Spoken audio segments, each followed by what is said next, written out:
colleagues, a very warm welcome to this virtual side event, Financing Joint Measures Across Sectors for Resilience at Transboundary Basin Scale, towards more cooperative and impactful climate action, which is co-convened by Finland, United Nations Economic Commission for Europe, International Network of Basin Organisations, and the Adaptation Fund.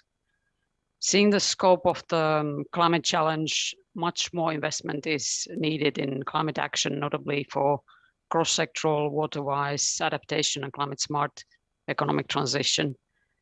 And transboundary cooperation can make climate measures more effective by reducing uncertainties through data exchange and enlarging planning space. And in fact, regional planning and coordination in climate action, which water management is a big part of, could be bringing about more effective climate action and better use of funds also. In this event, we will hear and discuss how water cooperation enables coordinated action and resource mobilization through regional and basin organizations partnerships. And I invite to open this event His Excellency Mr. Jan Wahlberg, who is the climate ambassador of the Finnish Ministry of Foreign Affairs. Please, the floor is yours. Thank you, Annukka, and good morning to everybody. Ladies and gentlemen, climate change is disrupting the cycle of water, and as hydrological extremes become more frequent and pronounced, climate security aggravates. Security risks emerge as water resources are affected, on which food production and energy security depends. Consequently, basic services and livelihoods are under pressure. Water flows across administrative borders. Many impacts of climate change get transmitted through water, notably in the basin scale. Transboundary cooperation in mitigation and adaptation is crucial, as 60% of world's freshwater flows is in shared basins, and 153 countries worldwide share transboundary rivers and lakes. The best strategy for effective adaptation and stronger resilience is regional cooperation. A shared understanding across the borders of the risk, a common vision, and a jointly planned measures provide a solid basis for climate action. Moreover, the cost and benefits can be shared. Cross-border adaptation projects have the potential to optimize regionally the use of scarce financial resources, ensuring coordination and helping unintended negative impacts from unilateral projects. Financing joint action can also give a strong support to cooperation and hence brings peace and security benefits. Despite these benefits, such regional adaptation projects are still too few. For various types of financing to be forthcoming for climate action, risks need to be managed, as well as awareness-based solutions worked out. Established reliable legal and institutional frameworks help counter some risks, notably political, and reduce uncertainty. Cooperation brings certainty about water management. The Helsinki Water Convention provides a legal and intergovernmental platform for practical transboundary cooperation. Moreover, the Convention's obligations and its guidance help build the necessary water cooperation institutions. Yet, much remains to be done to have all transboundary basins covered by operational cooperation arrangements. Integrated water management and climate action can facilitate working together across economic sectors. Notably, natural resources, including land use sector, agriculture and forestry, as well as energy, are extremely important, both in terms of the effects of climate action and co-financing potential. Mitigation and adaptation need to go hand in hand.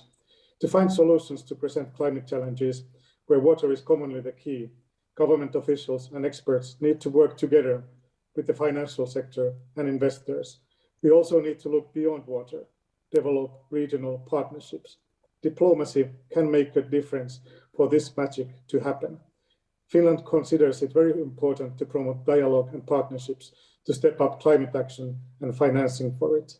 With this word, I very much look forward to fruitful discussions this morning. Thank you. Many thanks indeed, Ambassador Wahlberg, for those insights. Now we have a panel of distinguished speakers with extensive experience of different aspects relevant for the theme. And firstly, we have two contributions, practical experience of transboundary cooperation organizations, notably the Water Convention Secretariat and the Water Basin Authority, highlighting river basin scale action. Then we will hear from organizations that finance and support action for climate, the European Union, the Adaptation Fund and the Green Climate Fund. And then finally, we will hear about the regional organizations' experience supporting countries also implementing regional projects and which go beyond adaptation.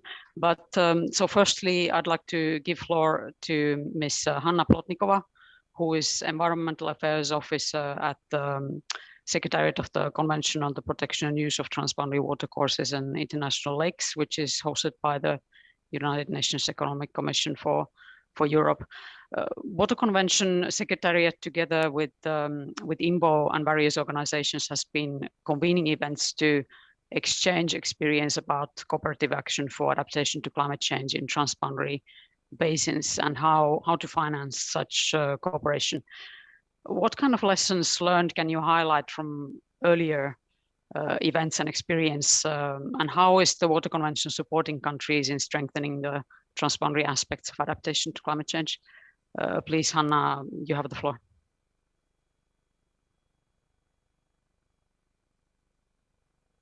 Hello, dear colleagues. Thanks for invitation to contribute to this event. First of all, I would like to echo what the ambassador told before, that indeed facilitating climate finance for regional cooperation brings climate security to the regions. However, unfortunately, financing climate change adaptation in transboundary basins remains to be a challenge across the world.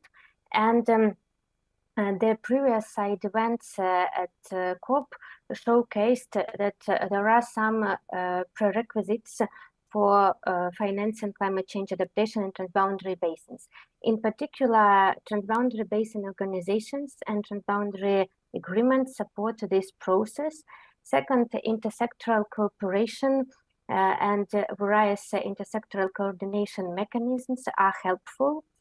Third, indeed, development of vulnerability assessment, adaptation strategies and plans support bringing financing to climate change adaptation and boundary basins. In addition, on the national level, it is important to integrate water and the benefits of transboundary cooperation into national determined contributions and also national adaptation plans, as well as other climate policies. And on the local level, it is also important to involve local communities to transboundary cooperation, and this helps to use resources in the most efficient way. Although options for climate change adaptation on transboundary level are limited because financing is still focused more on the national level, but there are some successful examples from the Adaptation Fund, the Green Climate Fund, World Bank also, and we will hear today about some of them. These are mainly the Niger Basin, Lake Victoria, the Drin, Volta, but also other basins across the world. And another important issue is that there is indeed still lack of capacity for facilitating funding among transboundary basin organizations. Therefore, in this regard, the Water Convention, together with partners, contributes to development of various trainings and guidance materials for preparing bankable project proposals. Also, I would like to mention that a Water Convention is a unique global and legal intergovernmental framework for transboundary cooperation, including climate change adaptation. We have actually a task force on water and climate responsible for these activities, and we are supporting countries through capacity building, development of guidance, projects on the grounds.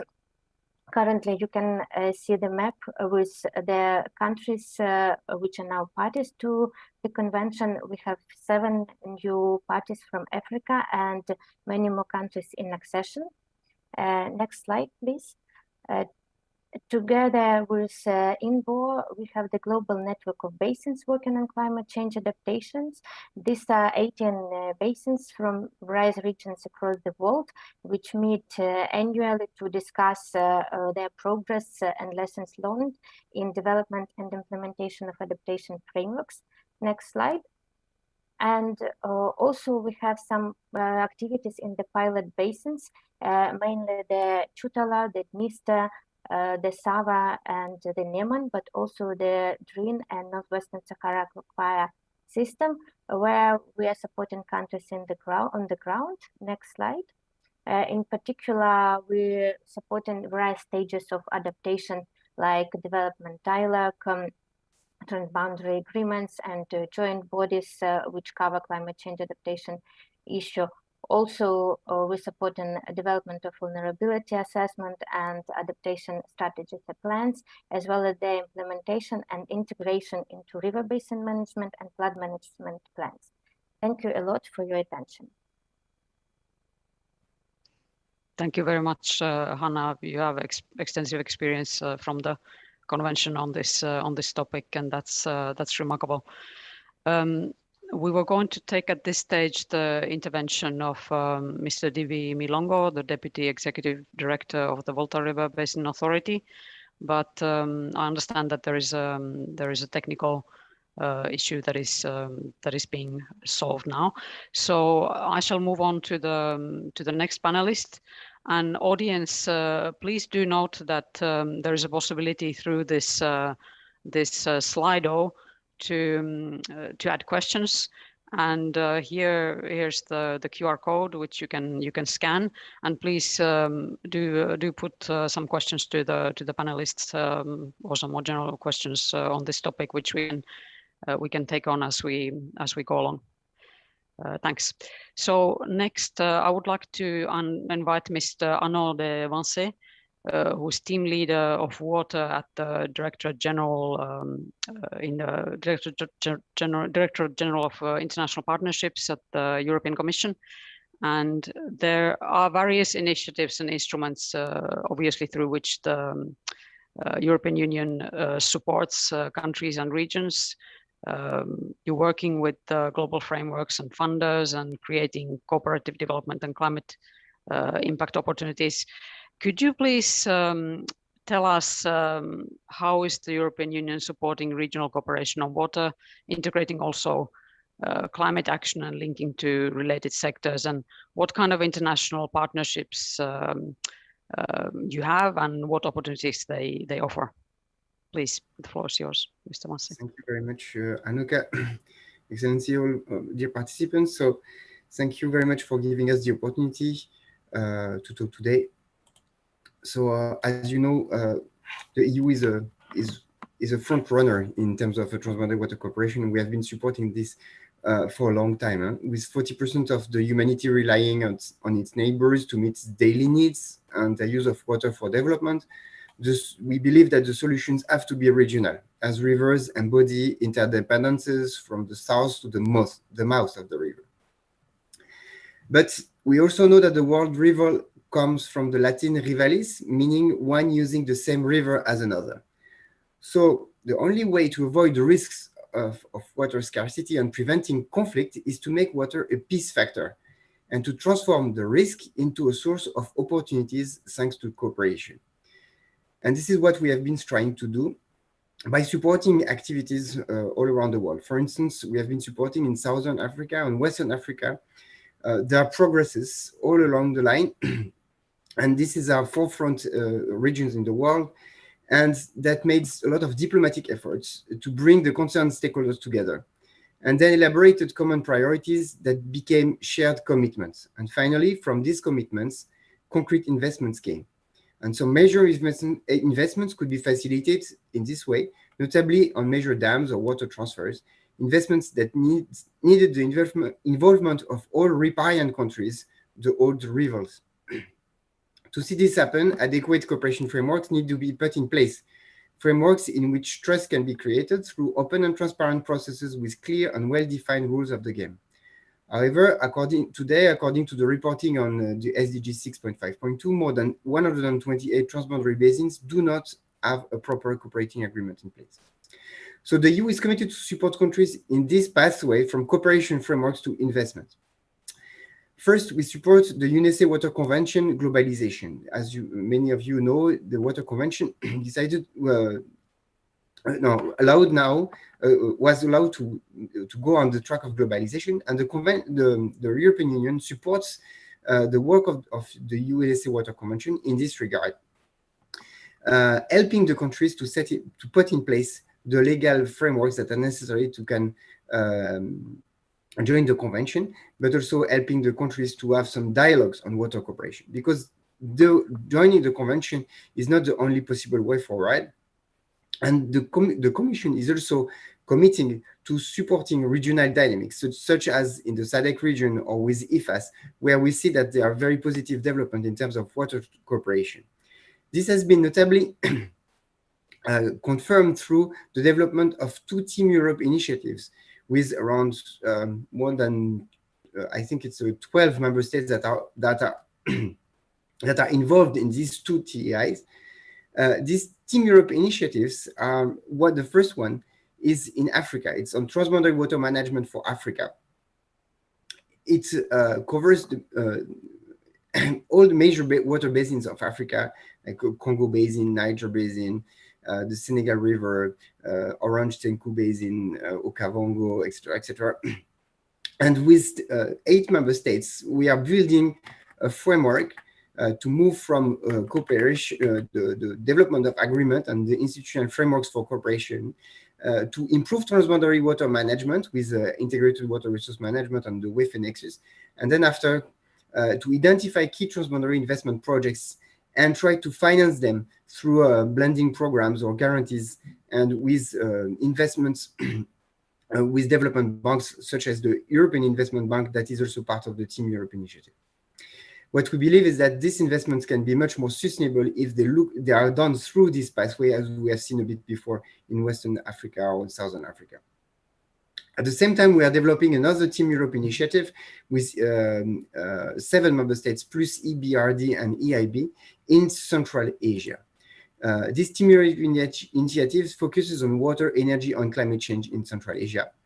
It will work on water cooperation for sustainable development with the transition to renewable energy, and striving to have a more efficient and effective drinking water supply and sanitation, and a greener and more integrated energy sector together with that. So notably, it will support the regional IFAS reforms, regional main intake automatization in the Amu Darya Basin. It will work also on regional policy dialogue to support integrated water resource management. Would support some work on regional dam safety, etc. So with this type of programs, we are really have the ambition to walk the path from defining these cooperation frameworks to really facilitating the investments on the ground with all our different instruments that we have. Thank you very much, Anuka, and we remain, of course, open for any questions that you may have on what we are doing now. Thank you. Thank you so much, Arnaud. This is really great, like turning conflict potential and rivalries into cooperation opportunity. And you point at an important gap, this lack of cooperation frameworks and the need to strengthen them. But this seems very promising, this approach that the European Union has to develop a common vision and plan and to mobilize investment, and you have developed very broad partnerships. So we'll follow with interest how this develops. Now I would like to invite Mr. Mahamat Asoyuti, who is Senior Climate Change Specialist at the Adaptation Fund Board Secretariat, to tell us from their experience. The Adaptation Fund has recognized the value of providing funding for transboundary level adaptation actions, and there are quite some regional projects apparently now in the portfolio. What kind of lessons have emerged by now from the Adaptation Fund transboundary portfolio? What do you see as the added value of financing adaptation at the transboundary level? Please, Mahamat, the floor is yours. Thank you, Anuka, and I hope you can hear me. The connection seems to be unstable. We are here at the COP27. Yeah, and as you have said, the fund has been supporting transboundary adaptation issues for the last 15 years, and we believe that in many regions, adaptation is a transboundary issue. So by promoting cooperation between countries, there is a way to address adaptation. Next slide, please.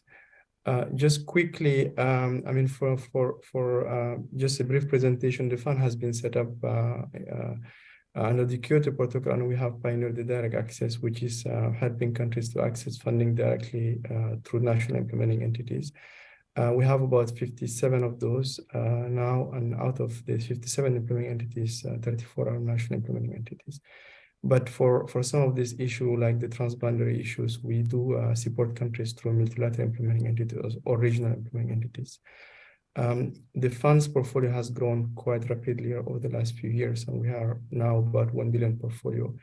And transboundary adaptation issues are quite important in the portfolio. It represents about 20% of the portfolio as of today, covering about 34 countries. Next slide.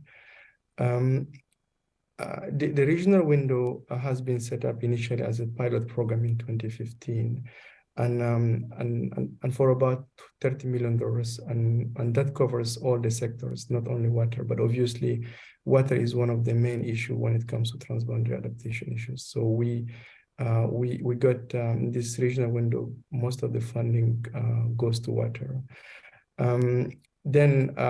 Considering the success of this window, the board has expanded the regional window as a separate regular window under the adaptation fund. And as of today, as I was saying, about 20% of the portfolio is covered by this window.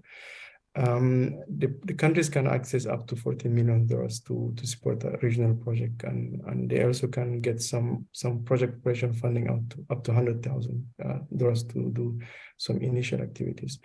Again, as I was saying, this window covers all the adaptation issues, but again, transboundary water is one of the main sectors where countries are seeking funding under this window.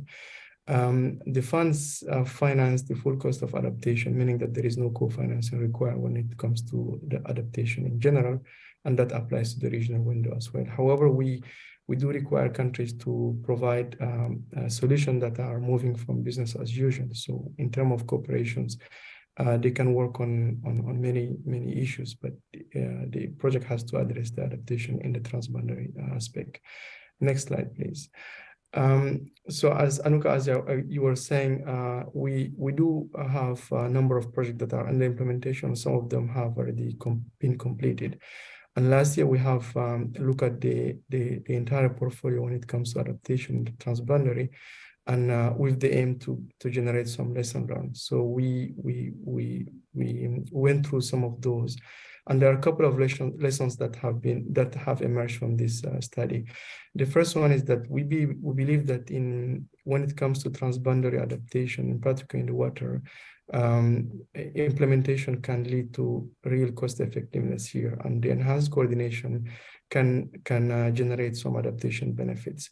So the country by country approach is important. It can help at local adaptation or national adaptation issues, but when it comes to the transboundary issue, when you deal with this national by national implementation, it's easily to lead to duplication of efforts. So doing a transboundary adaptation issue helps you to do more project in a more cost-effective manner, but also to enhance coordination beyond the adaptation issue. One thing also we have seen is that the implementation of those projects can help countries to cooperate beyond the adaptation. So the supranational coordination is quite important. It helps us with the scale of the intervention. One thing also we have seen, and maybe on the implementation, is that a transboundary approach can achieve cost saving through economy of scale, and that not only about the water, it applies to natural resource management and so on. The second part of the lesson that we have generated is about learning and knowledge when it comes to the adaptation in the transboundary. In many ways, there are in many contexts there are many opportunities for learning, and in the context of the transboundary, for example, water bodies, it's important to do some of those projects in a cooperative manner. So the learning that can generate from this project can benefit all of the countries across the board. So we believe that learning and sharing is easily captured when it comes to the transboundary adaptation issues.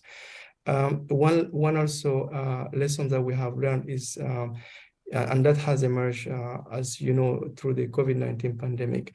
There is a cooperation that has not been very visible when it comes to the cooperation among countries when it comes to adaptation. But the COVID-19 pandemic has shown us that cooperation in adaptation, for example, can lead to more benefit than it used to be.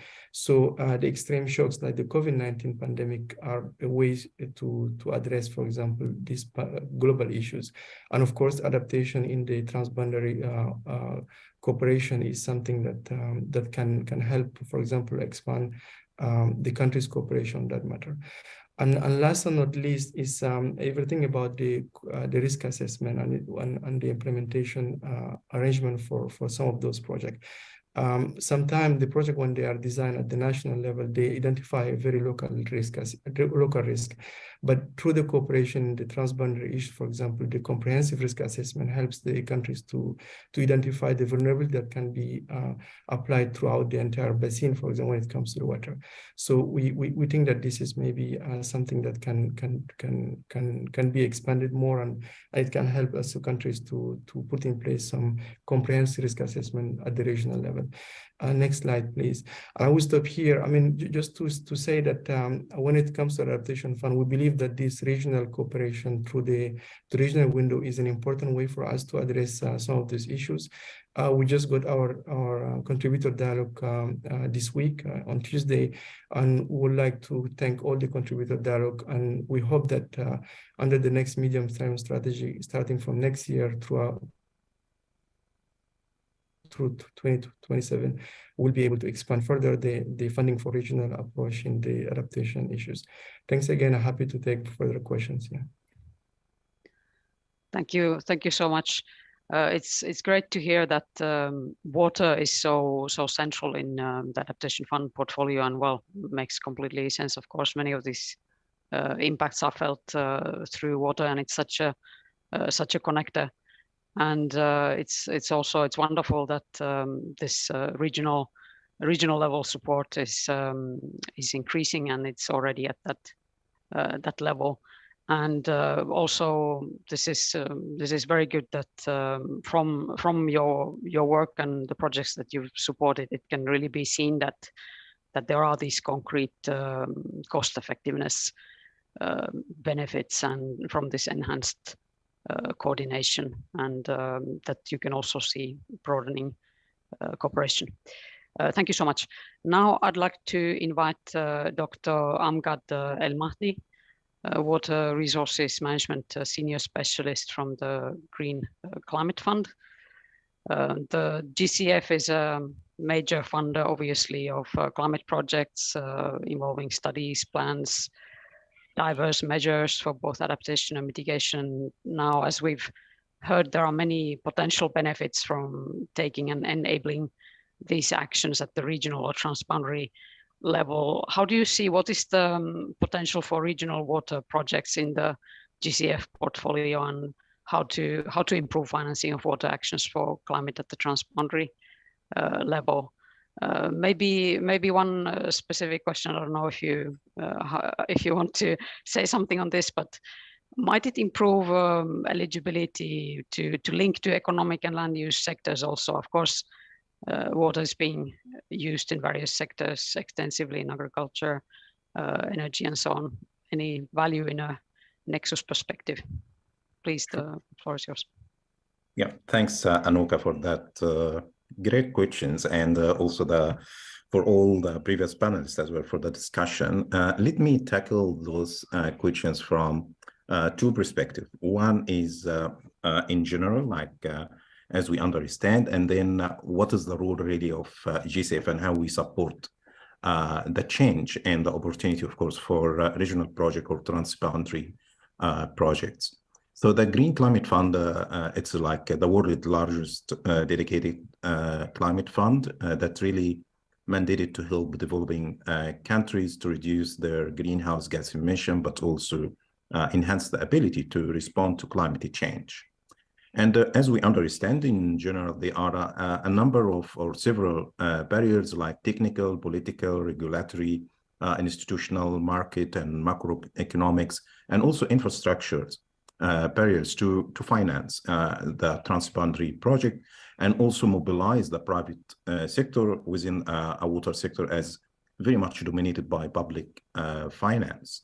And of course, in addition to like limited access to concessional financing as well, and that due, of course, to like physical vulnerability and limited physical space of the government to be able to mobilize the finance, limited institutional capacity within the water actors and within the sector to respond to climate change, plus, of course, the incapacity in terms of like development of a pipeline project for like a climate resilience project to ensure safe and reliable water supply within the transboundary concept. So in general, what we really need is innovation in policy, culture, institutions, science, technology, management, and finance, that if we are really need to get back on track and deliver on SDGs in the transboundary basin, and of course, deliver on the Paris Agreement.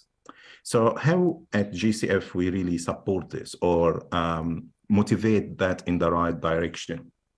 So the unique role and the capacity of the Green Climate Fund in terms of its level of constitutionality, the level of constitutionality loans we provide, and also the different financial instruments that we provide in terms of grant, loan, equity, guarantees, and so on, but also by working closely with the public and private sector.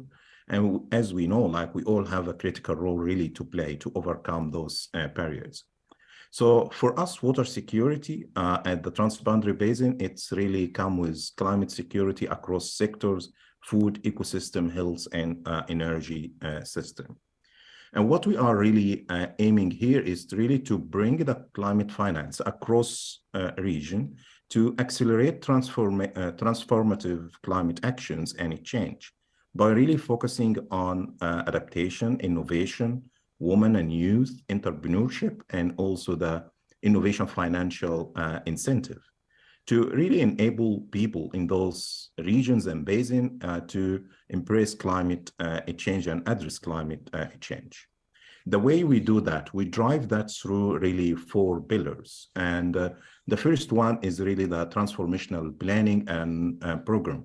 What does it mean for transboundary is really for us at GCF, we really support developing countries to create and strengthen their integrated climate development policies, but also to mainstream the water security policy framework through encourage transboundary water resource cooperative arrangements. The second pillar is about catalyzing climate innovation. And that's for us really to encourage the innovation in policy, business, technology, and finance through really creating that enabling institutional investment that can really allow or bring those climate innovations through water preservation or promoting and implementing really the well-integrated gray-green infrastructure that really can enhance the adaptability and resilience of the coastal and upstream communities. And the third pillar here is to really able to mobilize finance at scale. And mobilizing finance at scale here, it's through really fostering the scaling up successful climate investment to de-risk really the investment and mobilize the private sector.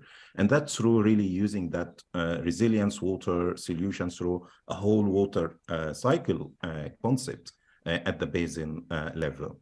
The fourth pillar is about the coalitions and knowledge to scale up success. And that's really about create and share the knowledge to harmonize really the evaluation methodologies that really can enhance collaboration and promote partnership, and also establish those new alliances and improve data acquisition and sharing at the regional project or transboundary project. So through the different instruments that we provide, we try to mobilize that. And we currently have mobilized 2.8 billion, including 1.3 as finance from GCF. But also on the strategic thinking, we just released what we call it like a water security guide that has defined two clear pathways for paradigm shift. One is really about mitigation, that looking at the water conservation, efficiency, and reuse.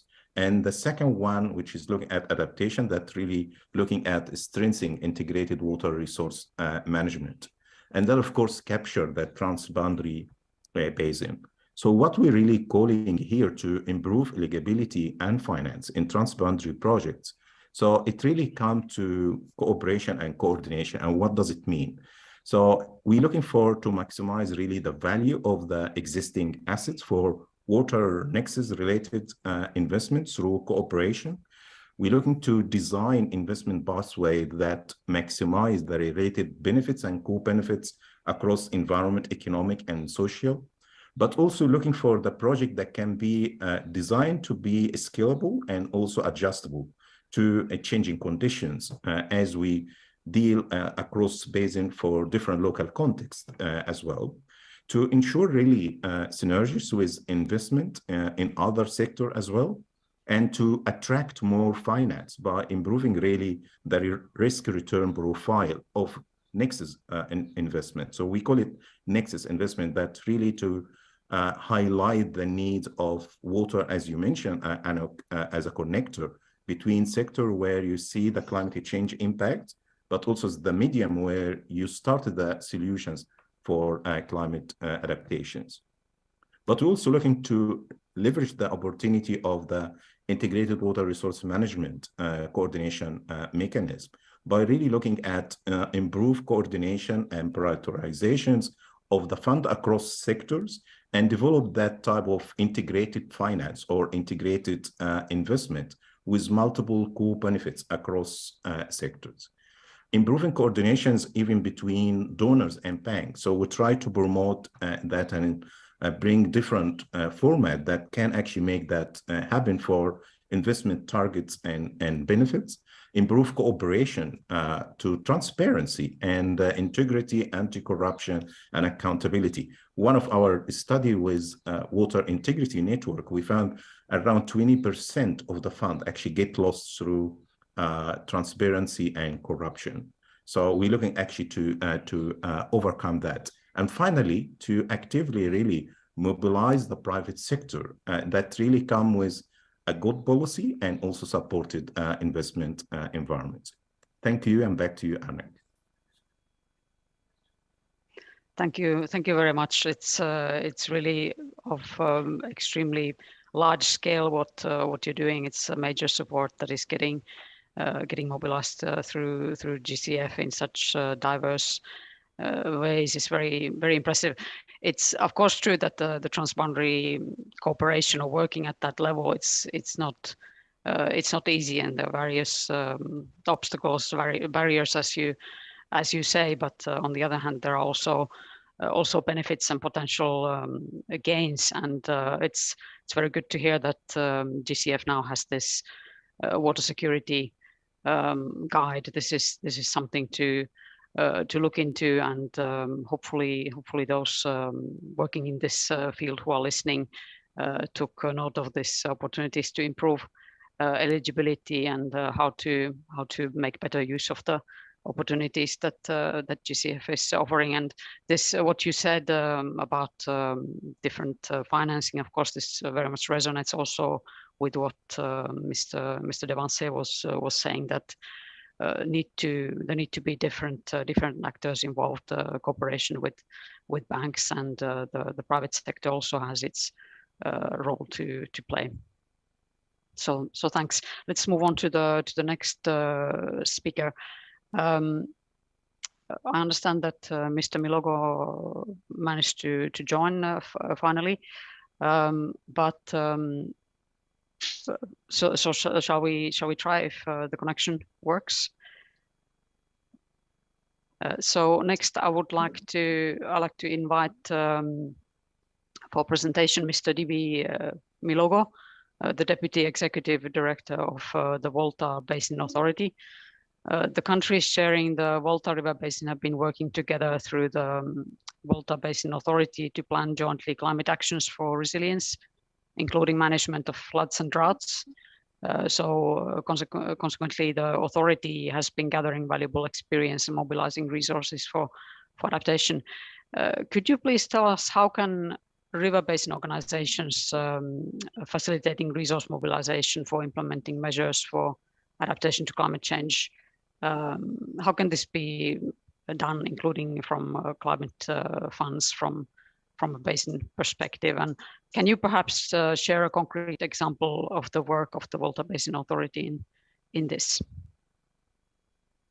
Please, Mr. Milogo, the floor is yours.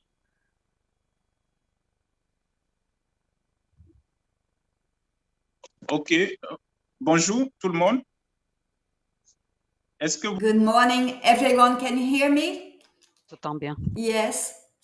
Okay, so thank you for the invitation. I'm sorry because I'm late because of the connection. We had some issues, but I'm talking about the committee. We're having some issues here, and the connection cannot hear him fine. So I'll try to talk about the financement. Mais pour commencer, il faudra que vous sachiez où je travaille. Well, just to start, I work within the authority of the Volta Basin, which have a superficie 400,000 kilometers. Avec bien sûr and la Côte d'Ivoire, le Mali. We have the Côte d'Ivoire and Mali, and we have a population of over 30 million people and a huge potential.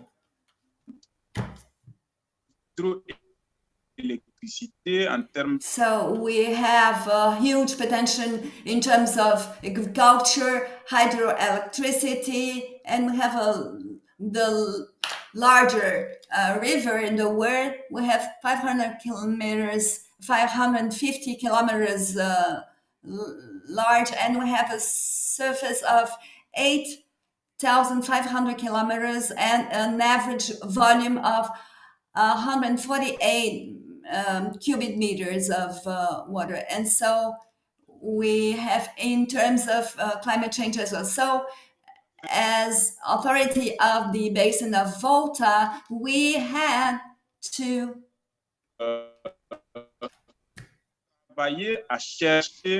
work together so as to have some financing and to overcome the problems that we have. So I'm gonna quote some. So we are having some issues with the connection, but let's try to. So we have also the links with the climate change. We have the problems of drought as well, but we have implemented some partnerships because it is important for us to. We have recruited an expert to deal with the issues. So we should have a lot of precision. We have the member states. We have signed some agreements, and we don't have a lot of experience. And we were trying to use these two gather some problems to implement the strengthening of the resilience of the ecosystem and à la recherche de financement. Et donc, comme nous travaillons avec les partenaires aussi, et j'espère que... Maintenant, pour les questions de mobilisation... Now, for mobilization issues, climatique, we have various climate funds for adaptation, and for the basin organizations, generally speaking, nous pouvons tirer de notre expérience est que we need to have a sectorial integration. c'est un bon diagnostic intersectoriel des problématiques, ça c'est important, mais aussi And what's important is to have funding sources, but also climate fundings that are aligned with the issues at transboundary basin scale. Then we have various issues regarding funding sources, les stratégies existent. and we need to have funding that is aligned with strategies and policies that already exist. Apologies, we cannot hear the speaker anymore. Il y a un souci avec... Mr. Milogo, there's an issue with your connection. Unfortunately, your connection is not stable. We cannot hear you anymore. Because of a technical issue, there was the connection broke.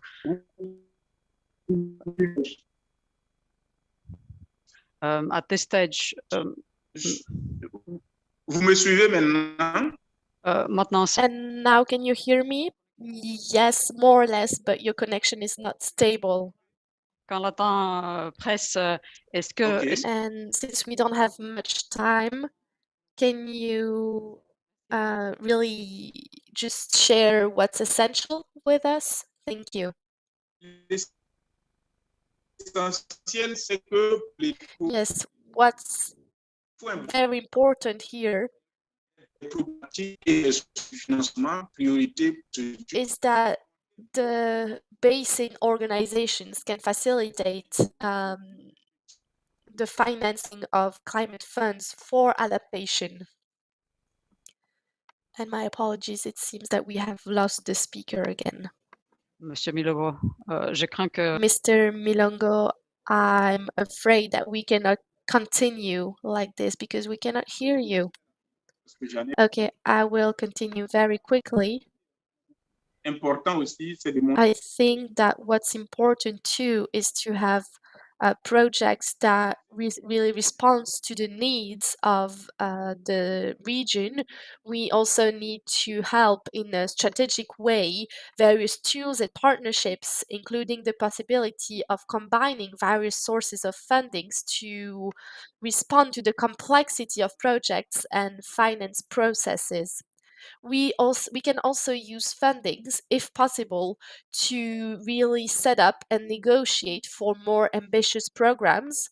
And to conclude, what I think is that basin organizations in the framework of funding need to look for funding by using the principles water finances water, but also polluter, payer, and so on. Thank you very much for your attention.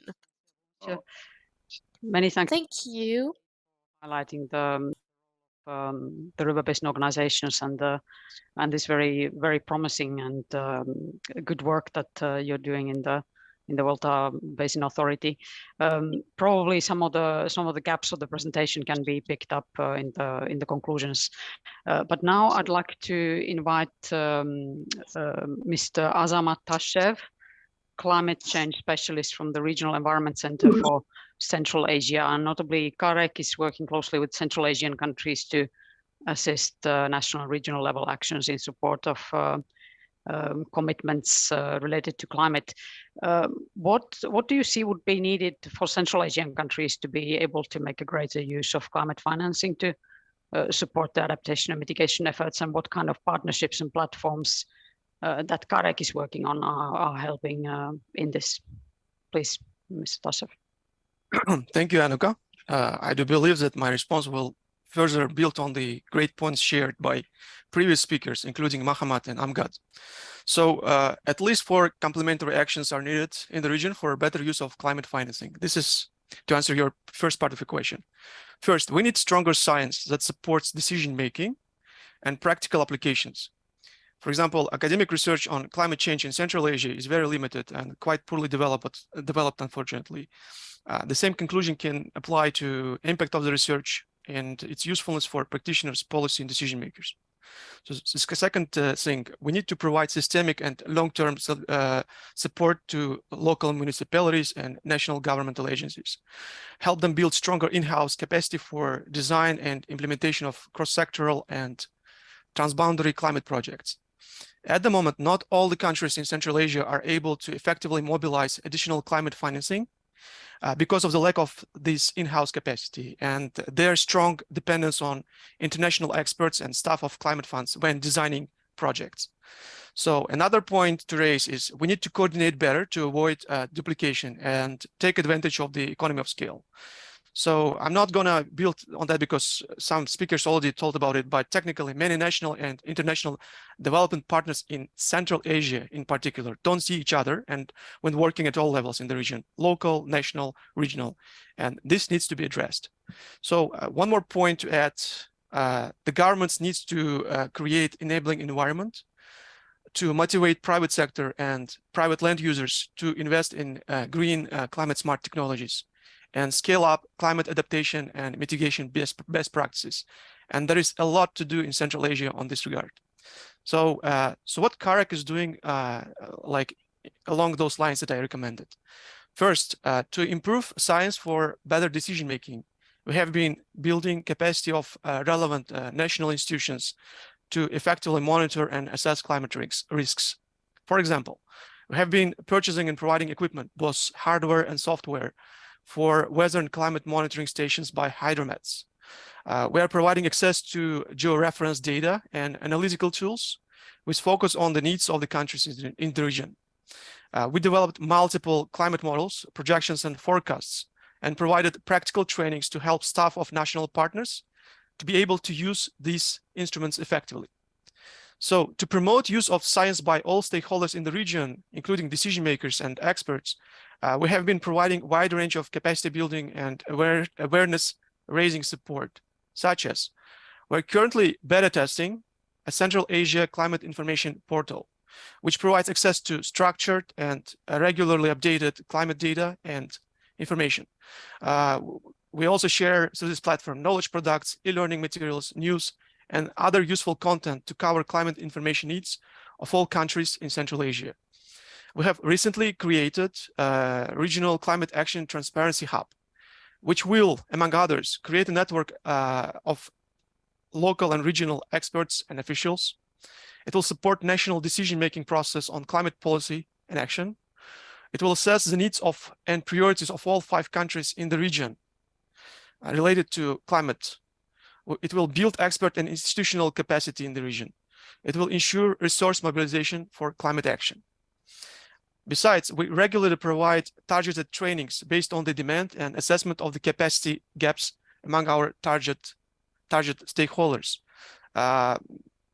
Again, for example, after COP27, we will be working with national delegations, government officers, to provide a regional training on climate financing.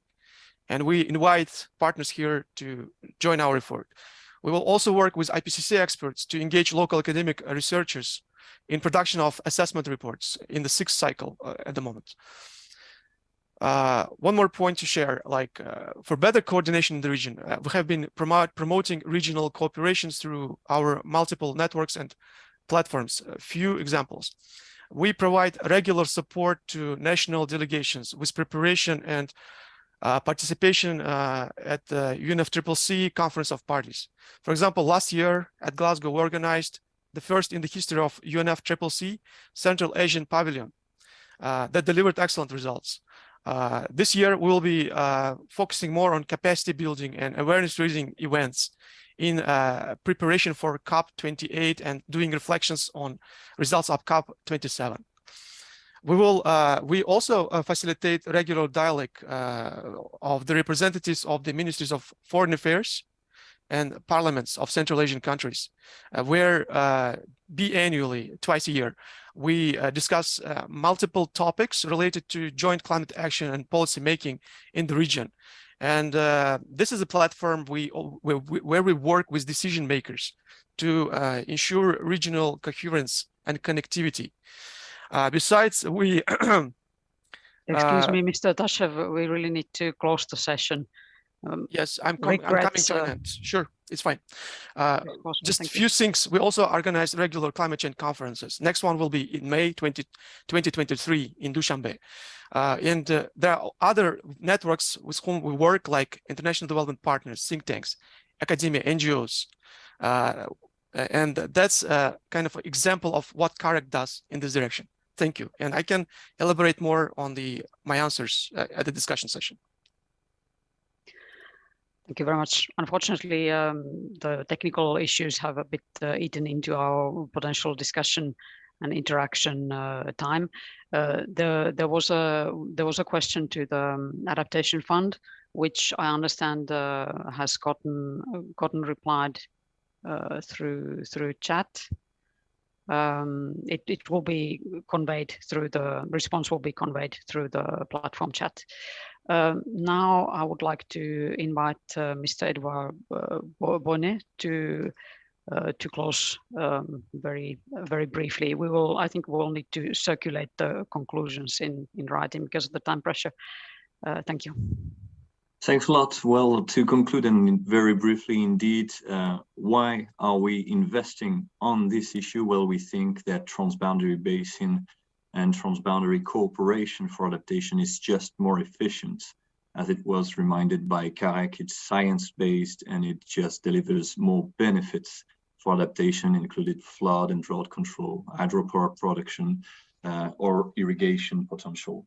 Of course, it's not easy task. We know, as has been mentioned by the Volta Basin Authority, there is a complexity of the landscape of climate finance and of existing procedures that are designed for state-based applications.